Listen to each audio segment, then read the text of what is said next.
الحمد لله رب العالمين ولا عدوان إلا على الظالمين وأشهد أن لا إله إلا الله وحده لا شريك له وأشهد أن محمدا عبده ورسوله صلى الله عليه وعلى آله وصحبه ومن تبعهم بإحسان إلى يوم الدين. സ്നേഹം നിറഞ്ഞ പണ്ഡിതന്മാരെ, പ്രവർത്തകരെ, സഹോദരന്മാരെ, സഹോദരികളെ, അസ്സലാമു അലൈക്കും വറഹ്മത്തുള്ളാഹി വബറകാതുഹു. അള്ളാഹു നമ്മുടെ ഈ കൂടിയിരുത്തം സ്വീകരിക്കുമാറാകട്ടെ. നാഫിആയ ഇൽമ് പഠിക്കുവാനും ജീവിതത്തിൽ പകർത്തുവാനും അള്ളാഹു സുബ്ഹാനഹു വ തആല തൗഫീഖ് ചെയ്യുമാറാകട്ടെ. പ്രിയമുള്ളവരെ, നാം പഠിച്ചുകൊണ്ടിരിക്കുന്ന വിഷയം ഹദീസ് നിദാന ശാസ്ത്രമാണ്. ഉസൂലുൽ ഹദീസിൻ്റെ അടിസ്ഥാന നിയമങ്ങൾ ലളിതമായി പഠിക്കുവാൻ നാം ഉദ്ദേശിക്കുന്നു. അല്ലാഹു സുബ്ഹാനഹു വ തആല തൗഫീഖ് ചെയ്യുമാറാകട്ടെ. നബി സല്ലല്ലാഹു അലൈഹി വസല്ലമിൻ്റെ സുന്നത്ത് നമ്മുടെ ശരീഅത്തിൻ്റെ രണ്ടാം പ്രമാണം. ഈ സുന്നത്ത് സ്വീകരിക്കപ്പെടണമെങ്കിൽ, അല്ലെങ്കിൽ ആ സുന്നത്തനുസരിച്ച് നാം പ്രവർത്തിക്കണമെങ്കിൽ സഹീഹായ ഹദീസുകളായിരിക്കണം. സഹീഹായ ഹദീസുകളാണ് നമ്മുടെ പ്രമാണം. അപ്പോൾ സഹീഹാണ് ദഈഫാണ് എന്ന് വേർതിരിച്ച് മനസ്സിലാക്കുവാനുള്ള നിയമങ്ങളാണ് ഉസൂൽ ഹദീസ് എന്ന ശാസ്ത്രം പഠിപ്പിക്കുന്നത്. അതുകൊണ്ട് തന്നെ ഈ ഒരു വിഷയം നാം പഠിച്ചിട്ടില്ലെങ്കിൽ ഹദീസ് എങ്ങനെയാണ് നമ്മുടെ പ്രമാണമാകുക, എന്താണ് സഹീഹായ ഹദീസിൻ്റെ മാനദണ്ഡം, ദഈഫായ ഹദീസ് എങ്ങനെയാണ് ദഈഫായത്, ഇത്യാദി കാര്യങ്ങളൊക്കെ നാം അതിൻ്റെ അടിസ്ഥാന വിഷയങ്ങൾ പഠിച്ചിട്ടില്ലെങ്കിൽ അതൊരു അജ്ഞതയായി നമ്മുടെ ജീവിതത്തിൽ ഉടനീളം എപ്പോഴും നിലനിൽക്കും. ഇസ്ലാമിക ദഅവത്തിൽ സജീവമായി പ്രവർത്തിക്കുന്ന പ്രബോധകർ വലിയ പണ്ഡിതന്മാരാകേണ്ട ആവശ്യമില്ലെങ്കിലും ഇങ്ങനെയുള്ള വിഷയങ്ങളിലൊക്കെ അടിസ്ഥാന വിഷയങ്ങൾ പഠിച്ചിരിക്കേണ്ട അനിവാര്യതയുണ്ട്. നാം കഴിഞ്ഞ ക്ലാസ്സുകളിൽ അള്ളാഹുവിൻ്റെ അനുഗ്രഹത്താൽ സഹീഹായ ഹദീസിൻ്റെ നിർവചനം പഠിച്ചു, അതിൻ്റെ നിബന്ധനകൾ, അതേപോലെ എന്താണ് ഹസനായ ഹദീസ് പഠിച്ചു. അതേപോലെ തന്നെ ദഈഫായ ഹദീസ്, ഹസനായ ഹദീസിൻ്റെ നിബന്ധനകളൊന്നും ഒത്തുചേർന്നിട്ടില്ലെങ്കിൽ അതിനാണ് ദുർബലമായ ഹദീസ് എന്ന് പറയുക. കഴിഞ്ഞ ക്ലാസ്സിൽ നാം ചർച്ച ചെയ്താണ് അൽ അല്ലാമത്തുൽ ബൈഖൂനിയുടെ അൽ മൻദൂമത്തുൽ ബൈഖൂനിയാണ് നമ്മുടെ പഠന വിഷയം. നമ്മൾ പഠിക്കുന്നത് ബൈഖൂനിയുടെ കവിത വിശദീകരിക്കുന്ന ഒരു ഗ്രന്ഥമുണ്ട്, അത്തഅലീഖാത്തുൽ അസരിയ്യ ഷർഹുൽ മൻദൂമത്തിൽ ബൈഖൂനിയ. എന്തുകൊണ്ടാണ് നാം അൽ ബൈഖൂനിയ എന്ന ഈ ചെറിയ കാവ്യകൃതി തിരഞ്ഞെടുക്കാനുള്ള കാരണം, ഇത് തുടക്കക്കാർക്ക് മനസ്സിലാക്കാൻ പറ്റുന്ന വഴങ്ങുന്ന ഒരു ചെറിയ കൃതിയാണത്. എന്നാൽ ഇത് കഴിഞ്ഞിട്ട് നാം ശേഷം പഠിക്കേണ്ട ഗ്രന്ഥങ്ങൾ വേറെ നിലനിൽക്കുന്നുണ്ട്. ഹസനായ ഹദീസിൽ നിന്ന് കുറഞ്ഞാൽ, കഴിഞ്ഞ ക്ലാസ് ഞാൻ പഠിച്ചതാണ്, ഹസനായ ഹദീസിൽ നിന്ന് താഴോട്ട് വന്നാൽ അതിനാണെന്ത് പറയുക, ദഈഫ്, ദുർബലമായ ഹദീസ് എന്ന് പറയുക. വകുല്ലു മാ റുത്ബത്തിൽ ഹുസ്നി ഖസുർ ഫഹുവ ദഈഫ് വഹുവ അഖ്സാമൻ കസുർ. അതായത് ഹസനായ ഹദീസിൽ നിന്ന് താഴോട്ട് പോയി കഴിഞ്ഞാൽ അതാകുന്നു ദുർബലമായ ദഈഫായ ഹദീസ്. ദഈഫായ ഹദീസിന് എന്തുണ്ട്, ധാരാളം ഇനങ്ങളുണ്ട്. ഇതൊക്കെ നാം ഇൻഷാ അല്ലാഹ് ഈ പുസ്തകത്തിലൂടെ നാം പഠിക്കും. കഴിഞ്ഞ ക്ലാസ്സിൽ 2 ഹദീസുകളാണ് ദുർബലമായ ഹദീസിന് ഉദാഹരണങ്ങളായി ഉദ്ധരിച്ചത്. ഒന്ന്, ഇദാ റഅയ്തുമുർ റജുല യതആഹദു അൽ മസാജിദ് ഫഷ്ഹദു ലഹു ബിൽ ഈമാൻ. നിങ്ങൾ ഒരാളെ എപ്പോഴും നിരന്തരമായി പള്ളികളിലേക്ക് പോകുന്നവനായി നിങ്ങൾ കണ്ടു കഴിഞ്ഞാൽ അവന് വേണ്ടി അവൻ ഈമാനുള്ളവനാണെന്ന് നിങ്ങൾ സാക്ഷ്യം വഹിക്കണമെന്ന്. ഈമാൻ കൊണ്ട് നിങ്ങൾ സാക്ഷ്യം വഹിക്കണം. ഫഷ്ഹദു ലഹു ബിൽ ഈമാൻ. ഇതിൻ്റെ ആശയം ശരിയാണെങ്കിലും ഈ ഹദീസ് എന്താണ്, നമ്മൾ ഒരു തെളിവായിട്ടോ അല്ലെങ്കിൽ നമ്മുടെ പല ക്ലാസ്സുകളിലും സഹീഹായ ഒരു ഹദീസായി ഒരിക്കലും ഉദ്ധരിക്കാറില്ല. എന്താ കാരണം? ഇതിൻ്റെ പരമ്പരയിൽ ബഅഫുണ്ട്. എന്താണ് ഈ ബഅഫ്? നാം കഴിഞ്ഞ ക്ലാസ്സിൽ വിശദീകരിച്ചതാണ്. അതായത് അബുസംഹ് ദർറാജ് ഇബ്നു സമആൻ എന്ന റാവി ഇതിൻ്റെ പരമ്പരയിലുണ്ട്. നാം പഠിച്ചതാണ് കഴിഞ്ഞ ക്ലാസ്സിൽ. ദർറാജ് എന്ന റാവി തൻ്റെ ഷെയ്ഖായ അബുൽ ഹൈസമിൽ നിന്ന് ഉദ്ധരിച്ച റിവായത്താണ്. നാം പഠിച്ചു, ഇബ്നു ഹജർ അസ്ഖലാനി പോലെയുള്ള പണ്ഡിതന്മാരൊക്കെ പറഞ്ഞത് എന്താണ്, ദർറാജ് ഇബ്നു സമആനി എന്ന റാവി തൻ്റെ ഷെയ്ഖായ അബുൽ ഹൈസമിൽ നിന്ന് ഉദ്ധരിക്കുന്ന റിവായത്തിന് എന്തുണ്ട്? ബഅഫുണ്ട്, ദുർബലതയുണ്ട്. നാം പഠിച്ചു. ഇതൊക്കെ ഹദീസ് നിദാന ശാസ്ത്ര ഗ്രന്ഥങ്ങളിലും ഇൽമു അൽ ജർഹ് വ തഅദീൽ ഗ്രന്ഥങ്ങളിലൊക്കെ വിശദീകരിച്ച കാര്യമാണ്. അതേപോലെ തന്നെ മൻ ഹജ്ജൽ ബൈത വലം യസുർനി ഫഖദ് ജഫാനി. വല്ലവനും ഹജ്ജ് നിർവഹിക്കുകയും എന്നിട്ട് എന്നെ സന്ദർശിച്ചിട്ടില്ലെങ്കിൽ, എന്നെ സിയാറത്ത് ചെയ്തിട്ടില്ലെങ്കിൽ ഫഖദ് ജഫാനി, അവൻ എന്നെ അവഗണിച്ച് കളഞ്ഞു. നബി സല്ലല്ലാഹു അലൈഹി വസല്ലമിൻ്റെ ഖബർ സിയാറത്ത് ഹജ്ജുമായി ബന്ധപ്പെടുത്തിക്കൊണ്ട് പല സൂഫികളും തെറ്റിദ്ധരിപ്പിക്കാറുണ്ട്. അഥവാ ഹജ്ജ് കർമ്മം ചെയ്തൊരു ഹാജി സംബന്ധിച്ചിടത്തോളം ഹാജിമാർ എന്ത് ചെയ്യണം? അവർ ഇനി അടുത്ത കർമ്മം എന്താണ്? അവർ മദീനയിലേക്ക് പോയി ഖബർ ഉദ്ദേശിച്ചുകൊണ്ട് സിയാറത്ത് ചെയ്യണമെന്ന്.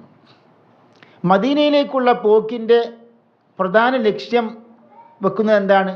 ഖബർ സിയാറത്താണ്. തീർച്ചയായും മദീനയിൽ എത്തിക്കഴിഞ്ഞാൽ ഖബർ സിയാറത്ത് സുന്നത്താണ്. പക്ഷെ ഖബർ സിയാറത്ത് ഉദ്ദേശിച്ചുകൊണ്ട് ഒരാൾക്ക് യാത്ര ചെയ്യാൻ പാടുണ്ടോ? ഇല്ല എന്നാണ് പ്രബലമായ അഭിപ്രായം. കാരണം 3 പള്ളികളിലേക്കല്ലാതെ പുണ്യം ഉദ്ദേശിച്ചുകൊണ്ട് യാത്ര ചെയ്യാൻ പാടില്ല. ലാ തുഷദ്ദുർ റിഹാലു ഇല്ലാ ഇലാ 3 മസാജിദ്. 3 പള്ളികളിലേക്ക് മാത്രമാണ് പുണ്യം ഉദ്ദേശിച്ചുകൊണ്ട് യാത്ര ചെയ്യാൻ പാടുള്ളൂ. അതുകൊണ്ടാണ് പണ്ഡിതന്മാർ ചർച്ച ചെയ്തു, സാലിഹീങ്ങളുടെ മക്ബറകളിലേക്ക്, മക്കാമുകളിലേക്ക് യാത്ര പുണ്യം ഉദ്ദേശിച്ചുകൊണ്ട് യാത്ര ചെയ്യാൻ പാടുണ്ടോ? പാടില്ല. ഈ ഹദീസിൻ്റെ വെളിച്ചത്തിൽ അതിന് ഏറ്റവും വലിയ തെളിവെന്താണ്? നമ്മുടെ സലഫുകളുടെ ചര്യയാണ്. നബി സല്ലല്ലാഹു അലൈഹി വസല്ലം വഫാത്തിന് ശേഷം പല സഹാബിമാരും മാറി മാറി പല നാടുകളിലേക്കും താമസം മാറിയിട്ടുണ്ട്. പലരും അവിടെ ഒന്നും സഹാബികൾ നബി സല്ലല്ലാഹു അലൈഹി വസല്ലമിൻ്റെ ഖബർ സിയാറത്ത് ഉദ്ദേശിച്ചുകൊണ്ട് യാത്ര നടത്തിയിട്ടില്ല. അതുകൊണ്ട് തന്നെ ഈ ഒരു വിഷയം നാം പഠിക്കേണ്ടതാണ്. അപ്പോൾ അവർ നിർമ്മിച്ചുണ്ടാക്കിയ ഒരു ഹദീസാണ് മൻ ഹജ്ജ അൽ ബൈത. കഅബാലയത്തിൽ വന്നവനും ഹജ്ജ് നിർവഹിച്ചതിന് ശേഷം വലം യസുർനി ഫഖദ് ജഫാനി. എന്താ ഈ ഹദീസിൻ്റെ ദുർബലത എന്താണ്? വആഫതുഹു മുഹമ്മദ് ഇബ്നു നുഅ്മാൻ ഇബ്നു ഷിബിൽ ഔ ജദ്ദുഹു. മുഹമ്മദ് ഇബ്നു നുഅ്മാൻ ഇബ്നു ഷിബിലും അദ്ദേഹത്തിൻ്റെ വല്യപ്പയും പിതാമഹനും ജദ്ദുമായ ഈ 2 റാവിമാരും എന്താണ്? നിർമ്മിതമായ ഹദീസുകൾ ഉദ്ധരിക്കുന്ന റാവിമാരാണ്. അപ്പോൾ എന്താണിത്? ഇത് വളരെ ദുർബലപ്പെട്ട അല്ലെങ്കിൽ വ്യാജ ഹദീസാണ്. ശൈഖുൽ ഇസ്ലാം ഇബ്നു തൈമിയ്യ റഹ്മത്തുള്ളാഹി അലൈഹി പറഞ്ഞു, നബി സല്ലല്ലാഹു അലൈഹി വസല്ലമിൻ്റെ ഖബർ സിയാറത്ത് ചെയ്യാൻ പ്രോത്സാഹിപ്പിക്കുന്ന എല്ലാ ഹദീസുകളും വ്യാജമാണെന്ന്. ഒരൊറ്റ ഹദീസ് പോലുമില്ല. എന്നാൽ പൊതുവായി ഖബർ സിയാറത്ത് ചെയ്യുന്നതാണ് സുന്നത്താണ്. സൂറുൽ ഖുബൂർ ഫഇന്നഹാ തുദക്കിറുക്കും ബിൽ ആഖിറ. നിങ്ങൾ ഖബറുകൾ സിയാറത്ത് ചെയ്യണം, പരലോക ജീവിതത്തെ നിങ്ങളെ ഓർമ്മിപ്പിക്കുന്നു, പരലോക സ്മരണ നിങ്ങൾക്ക് വളർത്തിയെടുക്കും. പക്ഷേ നബി സല്ലല്ലാഹു അലൈഹി വസല്ലമിൻ്റെ ഖബർ പ്രത്യേകമായി സിയാറത്ത് ചെയ്യപ്പെടേണ്ടതാണ്, അതിന് തീർത്ഥാടനം യാത്രയൊക്കെ നടത്തേണ്ടതാണ് എന്ന നിലക്കുള്ള ഹദീസുകളൊന്നും സ്ഥിരപ്പെട്ടു വന്നിട്ടില്ല. ഇത് കഴിഞ്ഞ ക്ലാസ്സിൽ നാം പഠിച്ചതാണ്. ഇന്ന് നാം ഇൻഷാ അല്ലാഹ് ഇനി അടുത്ത ക്ലാസ് മുതൽ നമ്മൾ ഇൻഷാ അല്ലാഹ് അല്ലാമ ബൈഖൂനിയുടെ 3 വരികൾ വീതം നാം പഠിക്കും. അങ്ങനെ നമുക്ക് കൂടുതൽ വൈകാതെ തന്നെ ഈ ഒരു കൃതി അവസാനിപ്പിക്കാൻ സാധിക്കും. ഇന്ന് നാം പഠിക്കാൻ പോകുന്നത് പ്രധാനപ്പെട്ട ചില മുസ്തലഹാത്താണ്. അതായത് ഇതൊക്കെ നാം പഠിക്കുന്ന എന്താണ്? ഹദീസ് നിദാന ശാസ്ത്രത്തിൽ പണ്ഡിതന്മാർ പഠിപ്പിക്കുന്ന ചില സാങ്കേതിക പ്രയോഗങ്ങളുണ്ട്. ആ മുസ്തലഹാത്ത് നാം അറിഞ്ഞിരിക്കേണ്ടതുണ്ട്. പലപ്പോഴും നാം കേൾക്കാറുള്ള ഒരു പ്രയോഗമാണ്, ഇത് മർഫൂ ആയ ഹദീസാണ്, അല്ലെങ്കിൽ മൗഖൂഫായ ഹദീസാണ്, അല്ലെങ്കിൽ മഖ്തൂ ആയ ഹദീസാണ്. എന്താ ഈ മർഫൂ മഖ്തൂ എന്നൊക്കെ പറഞ്ഞാൽ? അതാണ് ഇന്ന് നാം പഠിക്കുന്നത്. നമുക്ക് അല്ലാമ ബൈഖൂനിയുടെ വരിയിലേക്ക്, കാവ്യ വരിയിലേക്ക് പ്രവേശിക്കാം. അദ്ദേഹം പറഞ്ഞു, വമാ ഉദീഫ ലിന്നബിൽ മർഫൂഉ വമാ ലിതാബിഇൻ ഹുവൽ മഖ്തൂഉ. വമാ ഉദീഫ ലിന്നബിൽ മർഫൂഉ വമാ ലിതാബിഇൻ ഹുവൽ മഖ്തൂഉ. എന്താണ് വമാ ഉദീഫ ലിന്നബിൽ മർഫൂഉ? നബി സല്ലല്ലാഹു അലൈഹി വസല്ലമിലേക്ക് ഉയർത്തപ്പെട്ട ഹദീസുകൾക്ക് എന്താ പറയാ? മർഫൂ എന്ന് പറയും. ഒരു സഹാബി പറയാൻ നബി വസല്ലം പറഞ്ഞു, നബി വസല്ലം പ്രവർത്തിച്ചു, നബി വസല്ലം അംഗീകരിച്ചു എന്ന് പറയാ? ഹദീസുൻ മർഫൂ. നബിയിലേക്ക് ഉയർത്തപ്പെട്ട ഹദീസുകൾക്ക് എന്ത് പറയും? മർഫൂ. ഇനി താബിഈയുടെ വചനമാണെങ്കിലോ? താബിഈയുടെ വചനമാണെങ്കിൽ അതെന്ത് പറയും? മഖ്തൂ എന്ന് പറയും. മഖ്തൂ ആയ ഹദീസ്, അതൊരു സാങ്കേതിക പ്രയോഗമാണ്. മർഫൂഅൻ എന്താണ്? ഉദാഹരണം, അബൂ ഹുറൈറ റളിയല്ലാഹു അൻഹു മർഫൂ ആയിട്ട് ഉദ്ധരിച്ചു. അതിൻ്റെ അർത്ഥം എന്താണ്?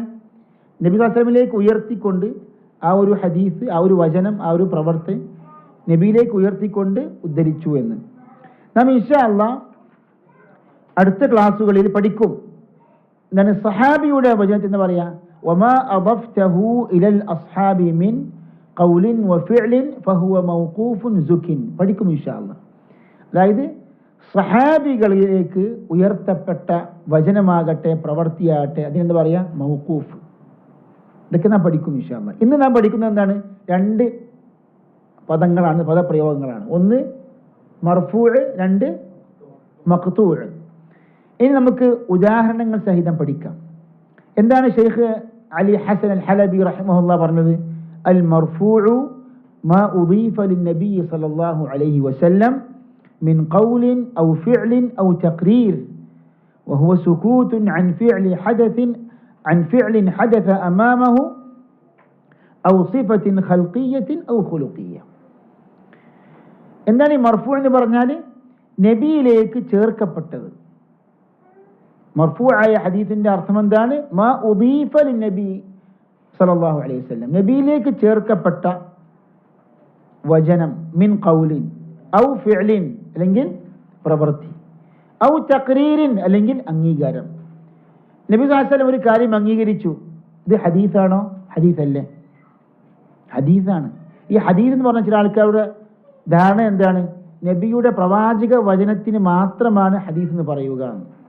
എന്നാൽ നബി സല്ലല്ലാഹു അലൈഹി വസല്ലമയുടെ സംസാരം, പ്രവൃത്തി, അതേപോലെ അംഗീകാരം, അതെ, മൗനാനുവാദം, ഇതൊക്കെ എന്താണ്?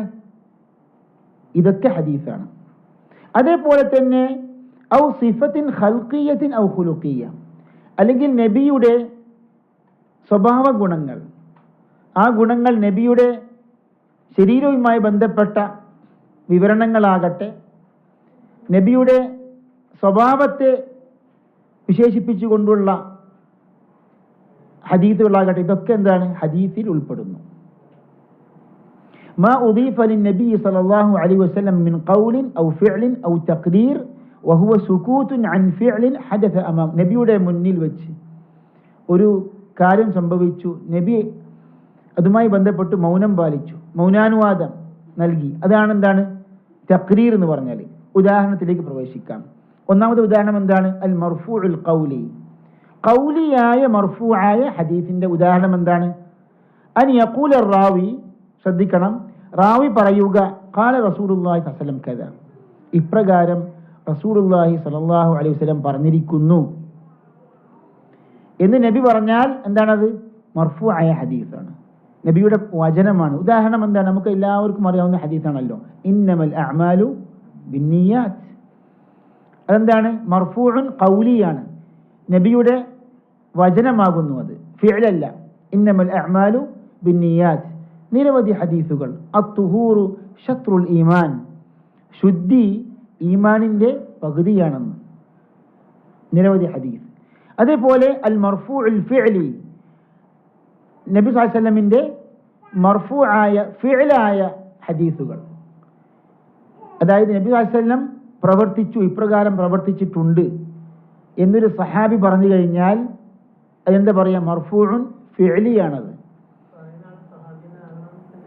അതെ, അതായത് പറഞ്ഞ ആള് താബിഈയാണെങ്കിൽ നാം പഠിക്കും ഇൻഷാ അല്ലാഹ്.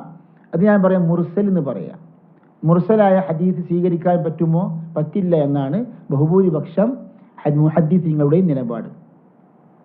ഒരു താബിഈ പറയാണ് പ്രവാചകൻ സല്ലല്ലാഹു അലൈഹി വസല്ലം അപ്രകാരം പ്രവർത്തിച്ചു എന്ന് പറഞ്ഞാൽ എന്താണ്? അത് മുർസലാണ്.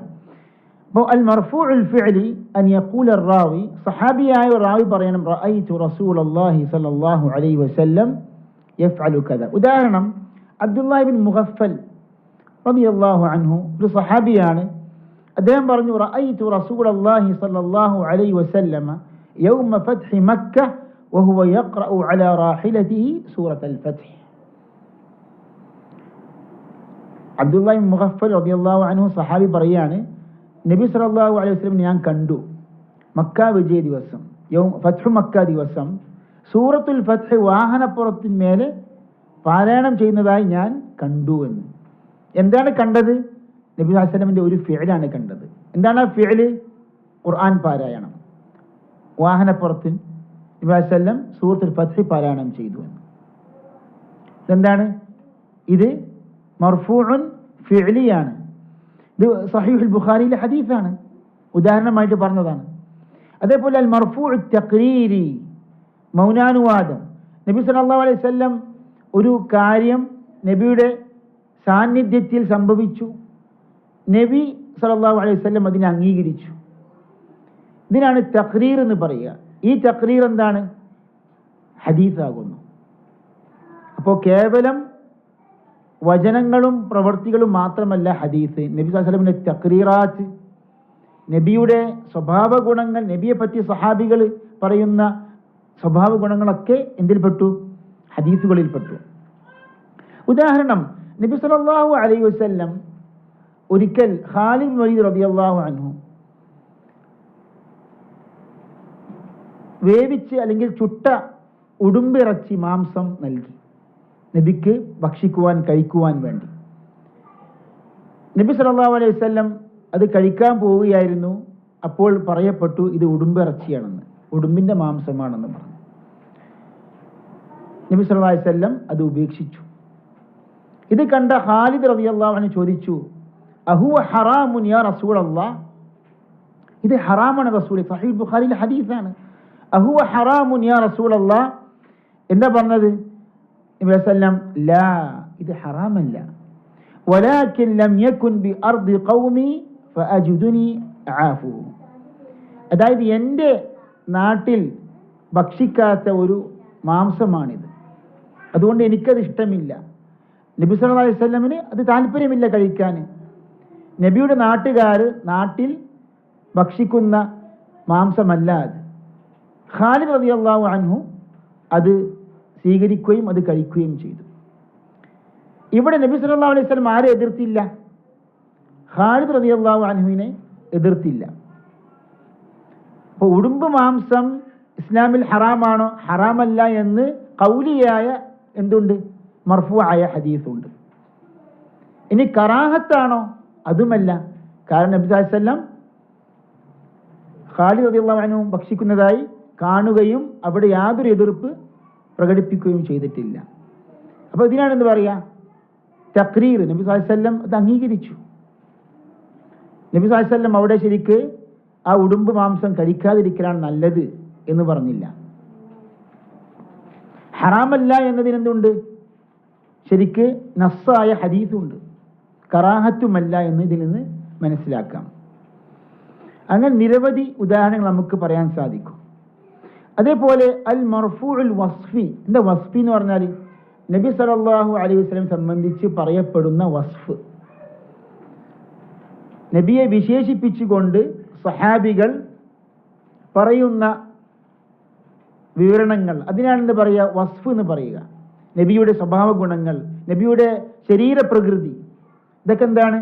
ഇതിനാണ് പറയുക സിഫത്തുൻ ഖൽഖിയ്യ അല്ലെങ്കിൽ ശരീരവുമായി ബന്ധപ്പെട്ട വിശേഷണങ്ങൾ, അതേപോലെ ഖുലുഖിയ സ്വഭാവ ഗുണങ്ങൾ, ഇതെല്ലാം എന്തിൽപ്പെട്ടു? ഹദീസിൽപ്പെട്ടു. അൽ മർഫൂഉൽ വസ്ഫി അൻ യഖൂല الراوي كان رسول الله صلى الله عليه وسلم أحسن الناس خلقا. ഇമാം ബുഖാരിയും മുസ്ലിമും റിപ്പോർട്ട് ചെയ്ത ഹദീസാണ്. അനസ് റളിയല്ലാഹു അൻഹു പറഞ്ഞ ഒരു ഹദീസാണ്, ഇത് ഉദ്ധരിച്ച ഹദീസാണ്. നബി സല്ലല്ലാഹു അലൈഹി വസല്ലം ജനങ്ങളിൽ വെച്ച് ഏറ്റവും സൽസ്വഭാവിയായിരുന്നു. ആര്? നബി സല്ലല്ലാഹു അലൈഹി വസല്ലം എന്ന് ആര് പറഞ്ഞു? അനസ് റളിയല്ലാഹു അൻഹു പറഞ്ഞു. കാരണം നബി സല്ലല്ലാഹു അലൈഹി വസല്ലമിനെ ഖിദ്മത്ത് എടുത്ത സഹാബി ആണ് ആര്? അനസ് റളിയല്ലാഹു അൻഹു. അപ്പോൾ നബി സല്ലല്ലാഹു അലൈഹി വസല്ലം അത്രക്കും സൽസ്വഭാവക്കാരാണ്. മാത്രമല്ല, എന്തെങ്കിലും ഒരു കാര്യം ഏൽപ്പിച്ച് ഞാൻ ചെയ്യാത്തതിൻ്റെ പേര് എന്തുകൊണ്ട് താങ്കൾ ചെയ്തില്ല, അങ്ങനെ ഒരിക്കലും അനസ് റളിയല്ലാഹു അൻഹുവിനെ ശാരീരികമായോ മാനസികമായോ ഒരിക്കലും നബിയിൽ നിന്ന് ഒരു പീഡനമോ അല്ലെങ്കിൽ എന്തെങ്കിലും എന്നെ വേദനിപ്പിക്കുന്ന ഒരു വർത്തമാനമോ നബിയിൽ നിന്ന് എനിക്ക് കേൾക്കേണ്ടി വന്നിട്ടില്ല എന്ന് അനസ് റളിയല്ലാഹു അൻഹു പറഞ്ഞു സല്ലല്ലാഹു അലൈഹി വസല്ലം. അതുകൊണ്ടാണ് നാം മനസ്സിലാക്കണം, ഇന്നക ലഅലാ ഖുലുഖിൻ അദീം എന്ന് അല്ലാഹു സുബ്ഹാനഹു വ തആല പറയുമ്പോൾ അതിൻ്റെ പിന്നിൽ ധാരാളം ഈ ചരിത്രപരമായ യാഥാർത്ഥ്യങ്ങൾ നബിയുടെ സീറത്ത് പഠിക്കുമ്പോഴാണ് അതിനെ തഫ്സീർ ശരിക്കും നമുക്ക് ഉൾക്കൊള്ളാൻ സാധിക്കുക. സല്ലല്ലാഹു അലൈഹി വസല്ലം. വ ഇന്നക ലഅലാ ഖുലുഖിൻ അദീം. വ ഇന്നക എന്താണ്? തൗക്കീദാണ്. നിശ്ചയം, ഉറപ്പായും താങ്കൾ. ലഅല, അവിടെ ലാമ് വീണ്ടും തൗക്കീദിന്റെ ലാമ് വരികയാണ്. ലഅലാ ഖുലുഖിൻ അദീം. പിന്നെ ഖുലുഖിന്റെ സിഫത്തായിട്ട് അദീം വരുന്നുണ്ട്. അതിമഹത്തായ സ്വഭാവ ഗുണത്തിന്റെ ഉടമയാണ് താങ്കൾ. അപ്പോൾ അദീം, ഖുലുഖുൻ അദീം ആരാ പറയുന്നത്? അല്ലാഹു ആണ്, റബ്ബ് സുബ്ഹാനഹു വ തആല. എത്രമാത്രമാണ് നബി സല്ലല്ലാഹു അലൈഹി വസല്ലമിന്റെ ഖുലുഖ് നാം മനസ്സിലാക്കണം. അപ്പോൾ കാന അഹ്സനൻ നാസി ഖുലുഖ എന്ന് ആരാ പറയുന്നത്? അനസ് റളിയല്ലാഹു അൻഹു. ഇതെന്താണ്? ഇതും ഹദീസാണ്. ഇവിടെ നബിയുടെ വചനമില്ല, ഫിഅലില്ല, പക്ഷെ എന്തുണ്ട്? സിഫത്തുൻ ഖുലുഖിയ്യ. അതേപോലെ നബി സല്ലല്ലാഹു അലൈഹി വസല്ലമിന്റെ ശരീരവുമായി ബന്ധപ്പെട്ട ഹദീസുകൾ, അതൊക്കെ ഹദീസിന്റെ ഇനങ്ങളിൽപ്പെട്ടതാണ്. മർഫൂആയ ഹദീസാകുന്നു. എന്താണത്? ഔ യഖൂല, അല്ലെങ്കിൽ ഒരു റാവി പറയുന്നു, കാന അബിയദ മലീഹൻ മുഖസ്സദ. കാന അബിയദ, നബി സല്ലല്ലാഹു അലൈഹി വസല്ലം അബിയദായിരുന്നു, വെളുത്ത നിറമുള്ള പ്രവാചകനാണ്. മലീഹൻ, സുന്ദരനായിരുന്നു. മുഖസ്സദ, അതായത് നബി സല്ലല്ലാഹു അലൈഹി വസല്ലം നല്ല മെലിഞ്ഞ ആളോ തടിയുള്ള ആളോ അല്ല. അതേപോലെ തന്നെ നബി സല്ലല്ലാഹു അലൈഹി വസല്ലം നല്ല പൊക്കമുള്ള ആളോ അല്ലെങ്കിൽ നീളം കുറഞ്ഞ ആളോ അല്ല. മുഖസ്സദനായിരുന്നു. ഈ ഖസ്ദ് എന്ന വാക്കിന്റെ ശരിക്ക് അർത്ഥം തന്നെ അറബി ഭാഷയിൽ മധ്യമ നിലപാട് സ്വീകരിക്കുന്ന ഒരു നിലപാടിനാണ് ശരിക്കും എന്താ പറയുക, മദ്യം എന്ന അർത്ഥമാണ് ഖസ്ദ്, ഇഖ്തിസാദ് എന്ന വാക്കിൻ്റെ ഒക്കെ ഭാഷാർത്ഥം. ഇത് അബു തുഫൈൽ റളിയല്ലാഹു അൻഹു, ആമിർ ഇബ്നു വാസില, അറിയപ്പെട്ട സഹാബിയായിരുന്നു. നബി സല്ലല്ലാഹു അലൈഹി വസല്ലമിന്റെ സഹാബിമാരിൽ അവസാനമായി മരണപ്പെട്ട വഫാത്തായ സഹാബിയാണ് ആര്? അബു തുഫൈൽ റളിയല്ലാഹു അൻഹു. ഹിജ്റ 110 മരണപ്പെട്ടു. സഹാബിമാരിൽ അവസാനമായി മരണപ്പെട്ട വഫാത്തായ സഹാബി വര്യൻ 110 മരണപ്പെട്ടു. അപ്പോൾ ഇതാകുന്നു കാന അബിയദ മലീഹൻ മുഖസ്സദ. ഇമാം മുസ്ലിം റിപ്പോർട്ട് ചെയ്ത ഹദീസാകുന്നു ഇത്. ഇനി താബിഇയുടെ വചനമാകട്ടെ എന്താ അതിനെ പറയാ? മഖ്തൂ എന്ന് പറയുക. അതിനും എന്ത് ഹദീസ് എന്ന് പറയും, പക്ഷെ ഹദീസുൻ മഖ്തൂ ആയ ഹദീസ്. അതേപോലെ തന്നെ നബിയുടെ വചനത്തിന് എന്ത് പറയും? മർഫൂ ആയ ഹദീസ്. ഇനി സഹാബിയുടെ വചനത്തിൽ എന്ന് പറയാം, നാം പഠിക്കും ഇൻഷാ അല്ലാഹ്, മൗഖൂഫായ ഹദീസ്. പലപ്പോഴും നാം കേൾക്കും ഇത് മൗഖൂഫാണ്.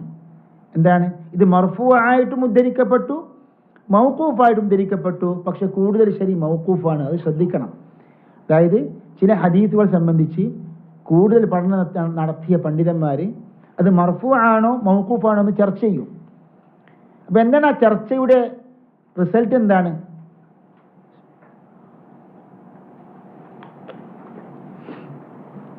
അതായത് മർഫൂആയ ഹദീസാണ് നമ്മുടെ പ്രമാണം. മനസ്സിലായില്ലേ? മൗഖൂഫായ ഹദീസ്, ഒരു സഹാബിയുടെ വചനം ഇസ്ലാമിൽ പ്രമാണമാണോ? മറ്റു സഹാബികൾ യോജിച്ചാൽ അത് പ്രമാണമാണ്. കാരണം ഇജ്മാഉ സലഫ് ഹുജ്ജത്താണ്. മനസ്സിലായില്ലേ? പക്ഷേ ഒരു സഹാബിയുടെ ഒറ്റപ്പെട്ട വചനം എന്തല്ല, മറ്റു സഹാബികളൊന്നും അംഗീകരിച്ചിട്ടില്ലെങ്കിൽ അത് പ്രമാണമല്ല. മനസ്സിലായില്ലേ? പിന്നീടാണ് നമ്മുടെ മറ്റുള്ള പണ്ഡിതന്മാരും ഒക്കെ വരുന്നത്. സഹാബികളുടെ ആ സ്ഥാനത്തിന് ശേഷമാണ് വരുന്നത്. അപ്പൊ സഹാബിയുടെ ഒരു ഒറ്റപ്പെട്ട അഭിപ്രായം ഇസ്ലാമിൽ തെളിവല്ലെങ്കിൽ പിന്നെ അത് കഴിഞ്ഞിട്ടേ മറ്റു പണ്ഡിതന്മാർക്ക് സ്ഥാനമുള്ളൂ. മനസ്സിലായില്ലേ? അപ്പോൾ പ്രമാണം എന്ന് പറയുമ്പോൾ നമ്മുടെ പ്രമാണം എന്താണ്? ഖുർആന്, ഹദീസാണ്, സുന്നത്താണ്. ആ സുന്നത്തിന് എന്തുണ്ട്? ഇങ്ങനെയുള്ള ഇനങ്ങൾ നാം പഠിച്ചിരിക്കണം. ഇവിടെ ശൈഖ് പറയുന്നു, അത്താബിഈയു, താബിഈ ആരാണ്?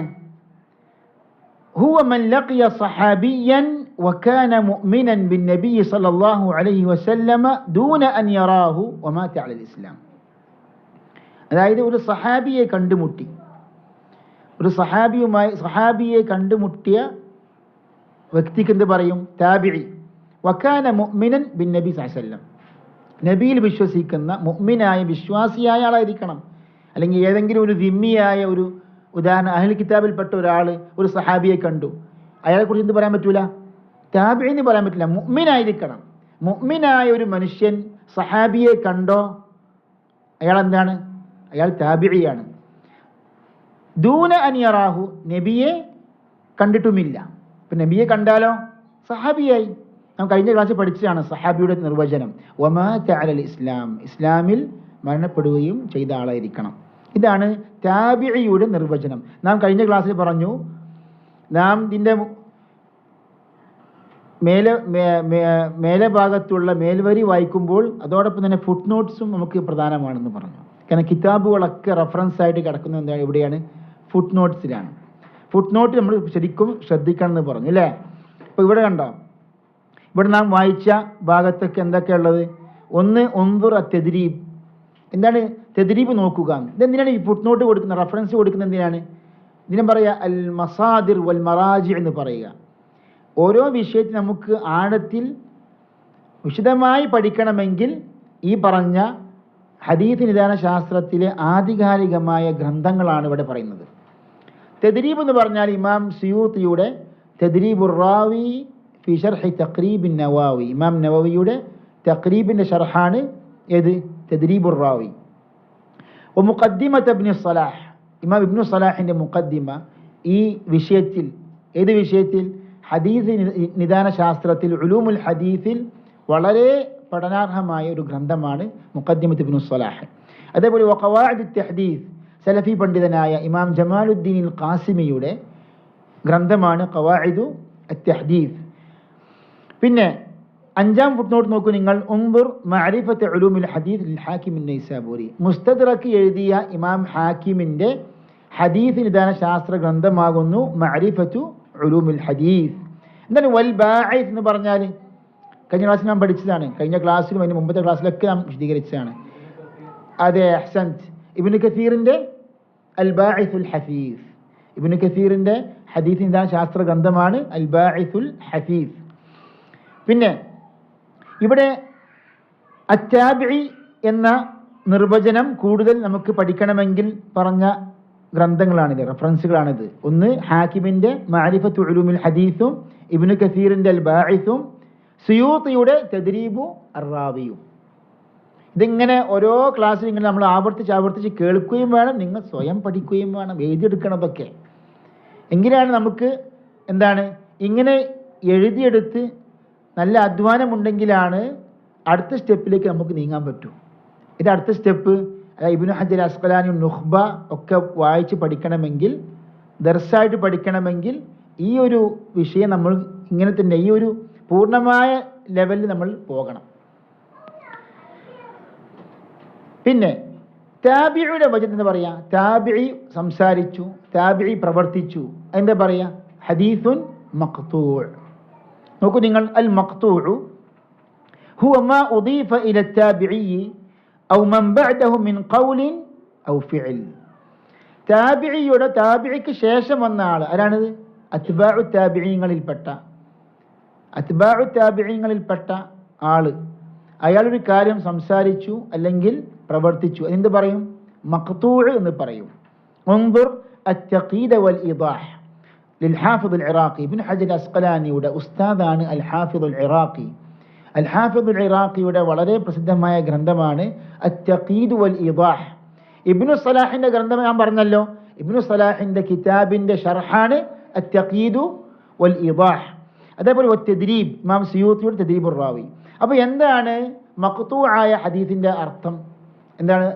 മലയാളത്തിൽ എളുപ്പത്തിൽ പറഞ്ഞു തരിക. അല്ല, അത് ഭാഷാർത്ഥാണ്. മഖ്തൂ എന്ന് പറഞ്ഞാൽ മുറിക്കപ്പെട്ടത് ഭാഷാർത്ഥാണ്. ഇവിടെ ഹദീസിന്റെ ശാസ്ത്രത്തിന്റെ അർത്ഥം എന്താണ്? താബിഈയിലേക്ക് ചേർക്കപ്പെട്ട വചനമോ പ്രവൃത്തിയോ, ഖൗലോ ഫിഅലോ, അതാകുന്നു എന്ത്? മഖ്തൂ. മനസ്സിലായില്ലേ? ഇനി നമുക്ക് ഉദാഹരണത്തിലേക്ക് പ്രവേശിക്കാം. അൽ മഖ്തൂഉ അംസില, ഉദാഹരണങ്ങൾ. അൽ മഖ്തൂഉൽ ഖൗലി, ഖൗലിയായ മഖ്തൂആയ ഹദീസിന്റെ നിർവചനം. പല പണ്ഡിതന്മാരും, അതായത് സഹാബിയുടേതോ അല്ലെങ്കിൽ താബിഈയുടെ വചനങ്ങൾക്കൊക്കെ എന്ത് പറയും? ആസാർ എന്ന് പറയും. ശരിയല്ലേ? എന്നാൽ പ്രവാചക വചനങ്ങൾക്കോ ഹദീസ് എന്നും അങ്ങനെ ഒരു പ്രയോഗം ചില പണ്ഡിതന്മാർക്ക് ഉണ്ട്. മനസ്സിലായില്ലേ? അൽ മഖ്തൂഉൽ ഖൗലി, ഉദാഹരണം ഖൗലുൽ ഹസനിൽ ബസ്രി ഫി സ്വലാത്തി ഖൽഫൽ മുബ്തദി. മുബ്തദിആയ ഒരു മനുഷ്യന്റെ പിന്നിൽ നമസ്കരിക്കാൻ പറ്റുമോ? പണ്ഡിതന്മാർ ചർച്ച ചെയ്തൊരു വിഷയമാണ്. വനറ സ്വലാത്ത ഖൽഫ കുല്ലി ബർദിൻ വഫാജിർ. ഇമാം തഹാവിയുടെ അഖീദയിൽ പറഞ്ഞ കാര്യമാണിത്. അഹ്ലുസുന്നത്തി വൽ ജമാഅത്തിന്റെ അഖീദയിൽപ്പെട്ടതാണ്. അതായത് മുസ്ലിമാണോ, മുസ്ലിമിന്റെ പിന്നിൽ നമസ്കരിക്കാം. അയാൾ മുബ്തദി ആണെങ്കിലും ബിദ്അത്തുള്ള ആളാണെങ്കിലും അയാളെ പിന്നിൽ നമസ്കരിക്കാം. മുബ്തദി ആണെന്ന പേരിൽ ജുമുഅ ജമാഅത്തുകൾ ഉപേക്ഷിക്കുന്നവരാരാണ്? ഷിയാക്കളാണ്. അതുകൊണ്ട് അത് വളരെ ശ്രദ്ധിക്കേണ്ടതാണ്. നാം ഒരു പള്ളിയിൽ പോയി, തൊട്ടടുത്ത് അഹ്ലുസുന്നയുടെ പള്ളിയൊന്നുമില്ല. അപ്പോൾ ആ പള്ളി നമ്മൾ കയറി മുബ്തദി ആണെന്ന പേരിൽ നമുക്ക് നമസ്കാരം ഉപേക്ഷിക്കാനുള്ള അനുമതിയില്ല. വനറ സ്വലാത്ത ഖൽഫ കുല്ലി ബർരിൻ വഫാജിർ. ബർറാകട്ടെ ഫാജിറാകട്ടെ പിന്നിൽ നമസ്കരിക്കണമെന്നാണ്. അതുകൊണ്ടാണ് ഇമാം അഹ്മദ് ബിൻ ഹംബൽ റഹ്മത്തുള്ളാഹി അലൈഹിയുടെ കാലഘട്ടത്തിൽ എന്താണ് സംഭവിച്ചത്? ആ കാലഘട്ടത്തിൽ ഭരണകൂടം ജഹ്മിയാക്കളായിരുന്നു, മുഅ്തസില വിശ്വാസക്കാരായിരുന്നു, ഖുർആൻ അള്ളാഹുവിൻ്റെ സൃഷ്ടിയാണെന്ന് പറയുന്ന വാദക്കാരായിരുന്നു. അഹ്മദ് ബിൻ ഹംബൽ റഹ്മത്തുള്ളാഹി അലൈഹി പോലെയുള്ള അയിമത്തുകളൊക്കെ അവരുടെ പിന്നിൽ നമസ്കരിച്ചു, അവർക്ക് വേണ്ടി പ്രാർത്ഥിച്ചു, അവരുടെ കൂടെ ആ ജമാഅത്തിൽ പങ്കെടുത്തു. അവിടെ ഒരു ഫിത്ന ഉണ്ടാക്കിയില്ല. ഫിത്ന ഉണ്ടാക്കുന്നത് ഇതാണ്, ബിദ്അത്തിന്റെ പേരും പറഞ്ഞ് ഫിത്നകൾ ഉണ്ടാക്കുന്നത് ശരിക്കത് ഖവാരിജികളുടെ സ്വഭാവമാണ്. നാം സൂക്ഷിക്കേണ്ടതാണ്.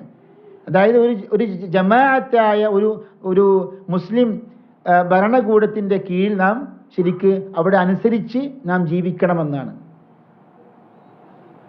അപ്പോൾ ഈ ഒരു മാതൃക സലഫി പണ്ഡിതന്മാർ സ്വീകരിച്ചിട്ടുണ്ട്. അതുകൊണ്ടാണ് ശൈഖുൽ ഇസ്ലാം ഇബ്നു തൈമിയ്യ, അതേപോലെ ഇമാം സുബ്കി പോലെയുള്ള പണ്ഡിതന്മാർക്കിടയിൽ ഇസ്തിഗാസയുടെ വിഷയത്തിൽ ചർച്ച ഉണ്ടായപ്പോഴും സുബ്കിയുടെ പിന്നെ നമസ്കരിക്കാൻ പാടില്ല ഇബ്നു തൈമിയ്യ ഫത്വ കൊടുത്തിട്ടില്ല. അതേപോലെ ഇബ്നു ഹജർ ഹൈതമി ഇസ്തിഗാസവാദിയായിരുന്നു.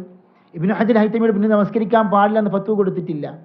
അതുകൊണ്ട് ഈ വിഷയത്തിൽ പ്രബലമായ അഭിപ്രായം, മുബ്തദി ആണെങ്കിൽ അയാൾ കാഫിറാണെന്ന് പണ്ഡിതന്മാർ ഫത്വ കൊടുത്തിട്ടില്ലെങ്കിൽ, മുർത്തദ്ദാണെന്ന് ഫത്വ കൊടുത്തിട്ടില്ലെങ്കിൽ അയാൾ പിന്നെ നമസ്കരിക്കാം, നമസ്കാരം ശരിയാകും എന്നാണ് അഹ്ലുസുന്നത്തി വൽ ജമാഅത്തിന്റെ പ്രബലമായ അഭിപ്രായം. നമ്മുടെ ഉദാഹരണത്തിലേക്ക് പ്രവേശിക്കാം. എന്താണ് അൽ ഹസനുൽ ബസ്രി? പ്രസിദ്ധനായ താബിഈ പണ്ഡിതനാണ് അൽ ഹസനുൽ ബസ്രി റഹ്മത്തുള്ളാഹി അലൈഹി. എന്ത് പറഞ്ഞു? സല്ലി വ അലൈഹി ബിദ്അത്തു. സല്ലി, താങ്കൾ നമസ്കരിക്കുക. വ അലൈഹി ബിദ്അത്തു, അയാളിൽ ബിദ്അത്ത് ഉണ്ടായിരിക്കവേ താങ്കൾ നമസ്കരിച്ചു കൊള്ളുക. ഇതാരാ പറഞ്ഞത്? അൽ ഹസനുൽ ബസ്രി. ആരാ ഉദ്ധരിച്ചത്? അല്ലഖഹുൽ ബുഖാരി ഫി സഹീഹിഹി.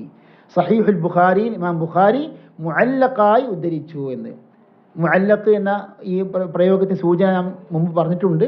അതായത് ഇമാം ബുഖാരിയുടെ ഉസ്താദ് ഉദ്ധരിക്കാതെ, പരമ്പര ഉദ്ധരിക്കാതെ ഏതെങ്കിലും ഒരു താബിഈയിലേക്കോ അല്ലെങ്കിൽ പ്രവാചകനിലേക്കോ ചേർത്തുകൊണ്ട് പറയുന്ന വചനങ്ങൾക്ക് എന്താ പറയുക? തഅലീഖാത്ത്, മുഅല്ലഖാത്ത് എന്ന് പറയും. സഹീഹുൽ ബുഖാരിയിലുള്ള തഅലീഖാത്തിൻ്റെ അവസ്ഥ എന്താണ്? ഇസ്നാദ് ഉദ്ധരിച്ചുകൊണ്ടുള്ള ഹദീസുകളുടെ അവസ്ഥയല്ല. അവിടെ ഉറപ്പിച്ച് പറഞ്ഞാൽ മിക്കവാറും അത് സഹീഹായ റിവായത്തുകളായിരിക്കും. ഇമാം ബുഖാരി റഹ്മത്തുള്ളാഹി അലൈഹി താബിഈ പണ്ഡിതനായ അൽ ഹസനിലേക്ക് ചേർത്തുകൊണ്ട് ഇത് ഉദ്ധരിച്ചു. എന്താ പറയുക? തഅലീഖ് അല്ലെങ്കിൽ മുഅല്ലഖായ റിവായത്ത്. ഈ റിവായത്ത് പണ്ഡിതന്മാർ ചർച്ച ചെയ്തിട്ടുണ്ട്. ഇത് സ്വീകരിക്കണോ സ്വീകരിക്കണ്ടേ എന്ന്. എന്താണ്? ഇമാം ബുഖാരി ഉറപ്പിച്ച് പറയാണ് അൽ ഹസൻ അൽ ബസ്രി പറഞ്ഞു, നബി പറഞ്ഞു സല്ലല്ലാഹു അലൈഹി വസല്ലം. അവിടെ എന്താണ്? അത് ജസ്മിൻ്റെ സീഗത്തായതുകൊണ്ട് മിക്കവാറും അത് സഹീഹായിരിക്കും എന്നാണ് പണ്ഡിതന്മാരുടെ അഭിപ്രായം. ഇതിന് അൽ ഹാഫിദ് ഇബ്നു ഹജർ അസ്ഖലാനി ഈ തഅലീഖാത്ത് മാത്രം ശേഖരിച്ചുകൊണ്ട് അതിനെ വസ്ൽ ചെയ്തുകൊണ്ടൊരു ഗ്രന്ഥം തന്നെ ഇറക്കിയിട്ടുണ്ട്.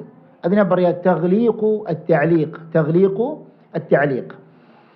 ഇത് അല്ലഖഹുൽ ബുഖാരിയു في صحيحه وعزاه الحافظ في تغليق التعليق لسعيد بن منصور موصولا. അതായത് അൽ ഹാഫിദ് ഇബ്നു ഹജർ അസ്ഖലാനി ഇമാം ബുഖാരി മുഅല്ലഖായി ഉദ്ധരിച്ച റിപ്പോർട്ട് സഈദ് ബിൻ മൻസൂർ മൗസൂലായ പരമ്പരയോട് കൂടി റിപ്പോർട്ട് ചെയ്തിട്ടുണ്ടെന്ന് ആര് പറഞ്ഞു? അൽ ഹാഫിദ് ഇബ്നു ഹജറിൽ അസ്ഖലാനി തഗ്ലീഖു തഅലീഖിൽ പറഞ്ഞു. അലൈ സഈദ് ബിൻ മൻസൂർ ഇമാം മുസ്ലിം, അബൂദാവൂദ് പോലെയുള്ള മഹാന്മാരായ ഇമാമിയങ്ങളുടെ ഉസ്താദാണ് സഈദ് ബിൻ മൻസൂർ. സുനനി എന്ന കിതാബിൻ്റെ മുസന്നിഫാണ് സഈദ് ബിൻ മൻസൂർ അൽ ഖുറാസാനി. ഹിജ്റ 227 മരണപ്പെട്ട മഹാഹദീസിൻ്റെ ഇമാം. ഇനി നമുക്ക് ഒരു താബിഈയുടെ ഫിഅല് പ്രവൃത്തിക്ക് ഉദാഹരണം എടുക്കാം. അതോടെ നമുക്ക് അവസാനിപ്പിക്കാം നമ്മുടെ ഈ ക്ലാസ്. എന്താണ്? ഖൗലു ഇബ്രാഹിം ഇബ്നു മുഹമ്മദ് ഇബ്നുൽ മുൻതശിർ. ചെറിയ താബിഈങ്ങളിൽപ്പെട്ട ഒരു പണ്ഡിതനാണ് ഇബ്രാഹിം ഇബ്നു മുഹമ്മദ് മുൻതശിർ. ഇതിൽ ചർച്ചയുണ്ട് പണ്ഡിതന്മാർക്കിടയിൽ. കാന മസ്റൂഖുൻ, പ്രമുഖന്മാരായ സഹാബികളുടെ അബ്ദുല്ലാഹി മസ്ഊദ് റളിയല്ലാഹു അൻഹുവിൻ്റെ ശിഷ്യനാണ് ആര്? മസ്റൂഖ് ഇബ്നുൽ അജ്ദഅ റളിയല്ലാഹു അൻഹു. കാന മസ്റൂഖുൻ യുർഖി സിത്ര ബൈനഹു വബൈന അഹ്ലിഹി. അതായത് രാത്രി സമയമായി കഴിഞ്ഞാൽ മസ്റൂഖ് റളിയല്ലാഹു അൻഹു എന്താണ്? കർട്ടൻ അവിടെ ശരിക്കും എന്താണ്? അത് താഴ്ത്തി കളഞ്ഞിട്ട് വയുഖ്ബിലു അലാ സ്വലാത്തി, നമസ്കാരത്തിലേക്ക് പ്രവേശിക്കും. വയുഖല്ലീഹിം വദുനിയാഹും, അവരെയും അവരുടെ ദുനിയാവിനെയും ഉപേക്ഷിക്കുന്നു. അപ്പം എന്താണ്? ഖിയാമുൽ ലൈൽ നമസ്കാര വിഷയത്തിൽ എന്താണ്? മസ്റൂഖ് റളിയല്ലാഹു അൻഹുവിന് നല്ല ഹിർസുണ്ടായിരുന്നു, ജാഗ്രതയുണ്ടായിരുന്നു എന്നാണ് ഇത് അറിയിക്കുന്നത്. ഇതെന്താ പറയുക? ഇതിന് മർഫൂആയ ഹദീസ് എന്ന് പറയുമോ? പറയില്ല. എന്താ പറയുക? മഖ്തൂആയ ഹദീസ്. ഇത് ഉദ്ധരിച്ചത് ആരാണ്? റവാഹു അൽ ഹാഫിദ് അബു നുഐം അൽ അസ്ബഹാനിയു ഫി ഹില്യത്തുൽ ഔലിയാ. ഹില്യത്തുൽ ഔലിയായിൽ അബു നുഐം അൽ അസ്ബഹാനി റഹ്മത്തുള്ളാഹി അലൈഹി ഉദ്ധരിച്ച റിപ്പോർട്ട് ചെയ്ത ഈ അസറാണ്. ഇൻഷാ അല്ലാഹ് ഇതോടെ നമുക്ക് നമ്മുടെ ഈ വിഷയം, ഇന്നത്തെ വിഷയം പൂർത്തിയായി. മർഫൂആയ ഹദീസ് എന്താ പഠിച്ചു, മഖ്തൂആയ ഹദീസ് എന്താണെന്ന് നാം പഠിച്ചു. അല്ലാഹു സുബ്ഹാനഹു വ തആല നാഫിആയ ഇൽമ് ആഴത്തിൽ പഠിക്കുവാനും ജീവിതത്തിൽ പകർത്തുവാനും അല്ലാഹു സുബ്ഹാനഹു വ തആല തൗഫീഖ് ചെയ്യുമാറാകട്ടെ. നമ്മുടെ എല്ലാ തെറ്റുകുറ്റങ്ങളും അല്ലാഹു സുബ്ഹാനഹു വ തആല പുറത്ത് മാപ്പാക്കി തരുമാറാകട്ടെ.